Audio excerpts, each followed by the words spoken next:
again. This is Carol Rios with Tap Into Miracles, and we're discussing the feminine principle tonight. It is night here, as you can see. It's kind of dark. Anyway, thank you for joining me. What I'd like to discuss a little bit is you and I and everyone knows there's a lot of changes happening in the world that seem a little disconcerting in so many different ways, and I think that to get through the current changes that are happening within our society, the technological world is just taking off way ahead of us, and it's overwhelming to the mind and feeling a little unsettled when we haven't even gotten to know truly ourselves, and there's so much stimulus out there in the world that's taking us away and keep causing our attention to focus out there more and more and more. And you know, it is telling you that you really need this, you really want this. I think that the feminine principle, which is an energy that's coming, an awareness that's coming into the world for our own awareness, more and more through the consciousness of each one of us, men and women. Especially for the women, we become more understanding, more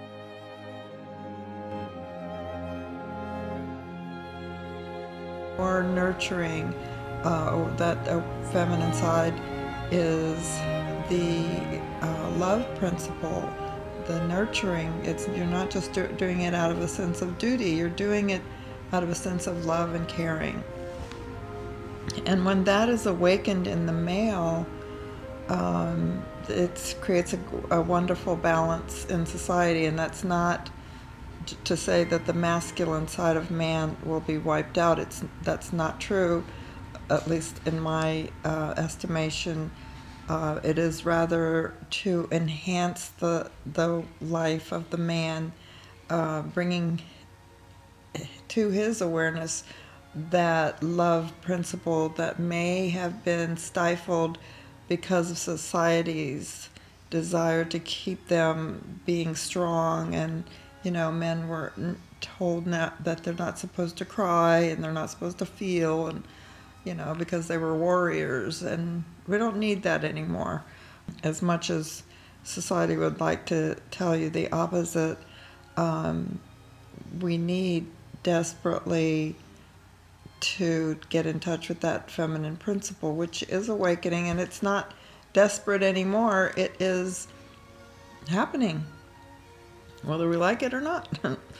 And it's a good thing. It's a wonderful thing. The nurturing side of us to awaken as to why we should be gentle with ourselves and others and be more compassionate. Compassion leads to an understanding and awareness of love's presence within us and within everyone, because we can see ourselves in others, and that's a wonderful and beautiful thing. Okay, and what about the perceptions that are changing? Also, the awareness that we're, you know, just questioning. There's also seems to, and I'm going to back up for a minute. There also seems to be an energy that is trying to stifle the new perceptions that people are having.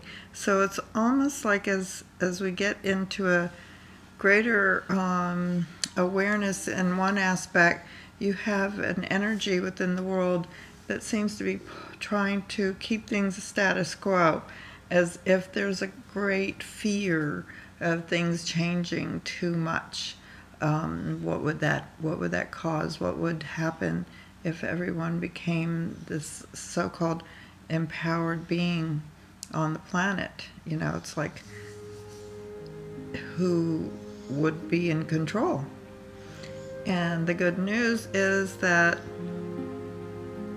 when you're coming from a place of the heart or the divine feminine, you would never act without considering the whole.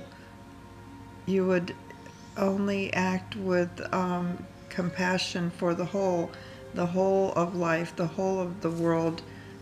So how does empowering yourself help to bring more harmony, more peace, be nurturing, like a good mother that nurtures her child up and to be healthy and well. So as you can see, I've switched locations, but to continue on, the thing I was wanting to share regarding this discussion of the feminine principle is what I have personally been becoming more and more aware of as I do the kind of work that is a connection to spirit. What I have learned within myself is that to kind of look away from the kinds of things that are tempting me constantly to indulge in, and that is a destructive side of society, I suppose, because it's taking away the energy that can be used to locate within us the power source that is available for healing ourselves and the world. And so part of the commitment that I made to myself, I made to the universe, and I made to nature, because I believe it is all within me. Everything that I perceive outside of myself is really within me. And I think that's true for all of us. I think that we're projecting out to that world, to the perceived world. So the commitment that I have within myself to heal within myself, to eat the proper nutritious foods, and so we want to kind of build a strength system. It's kind of like working out. If you work out, you know that you have to be disciplined in certain ways. So this is the same thing, only you're disciplining yourself on an internal level of being aware of your thoughts, of the trying to, I guess, corrupt you. You know, like a little child that gets corrupted by hanging out with the wrong kids, and it seems like fun and all that, and maybe it is for a while, but essentially, if it steals the energy that it takes for you to live a healthy life, I've experienced what it costs to have continual negative feelings, the anxieties and all of that. So by living your life long enough and through many years, and I have lived many years, eventually, if you're smart enough and you've suffered enough, you say enough is enough. And the divine feminine that is permeating the consciousness of all of us is simply saying, be gentle with yourself, and love yourself enough to have the kind of respect that you would for any other human being that you highly regard, that life is a gift to you, and to honor it, and to cherish it, feed it, and love it. So we're going to share our lives together and help each other, nurture each other as we nurture ourselves. And but you have to start with yourself, because that's where you're at. I mean, that's your point of reference. You see the world from where you're at, your point of reference, your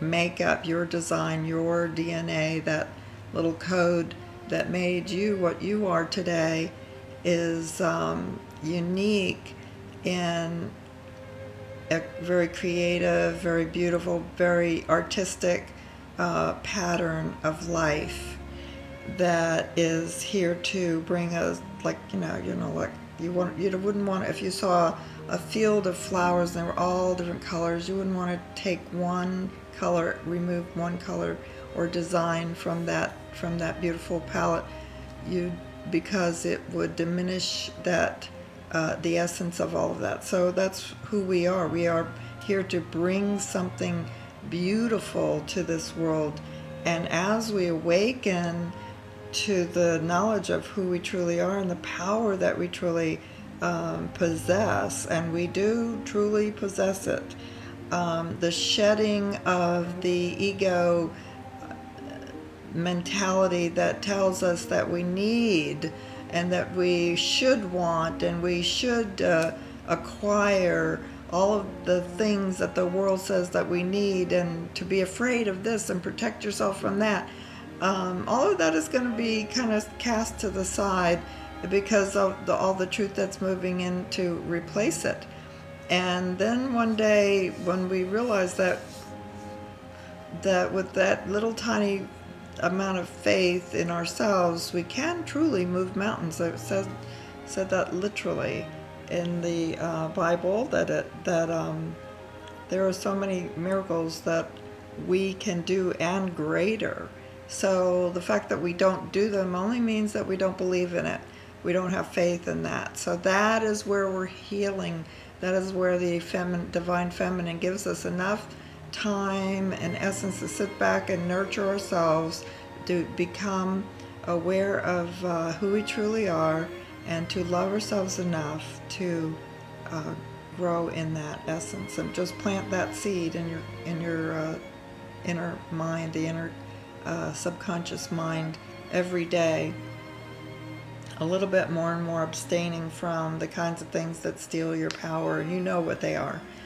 You know that they don't make you feel good, and even if you think they're important, just consider that sometimes that thinking mind is directed by the ego, and you want to step back a little bit behind that facade that is the character or the personality, and just step back just a half an inch and be the observer of that actor who you think you are, and just observe that and forgive all those fears and all of that energy that's been given away to the world, and just relax for a little while each day, whether it's a minute. It doesn't take a lot. In the Course in Miracles it says it only takes a holy instant to heal the world, and it only takes one person, one healed soul, to heal the world. We're not awake enough to recognize that. And so that's what's happening. It's not even about, there's nothing really to do. It's only to awaken, because it's already done. And thank goodness for that, okay? That's the good news. All right. Thank you so much for joining me again. I hope that you will comment and maybe subscribe and share this video if it has any kind of message for you. And I thank you so much. God bless you.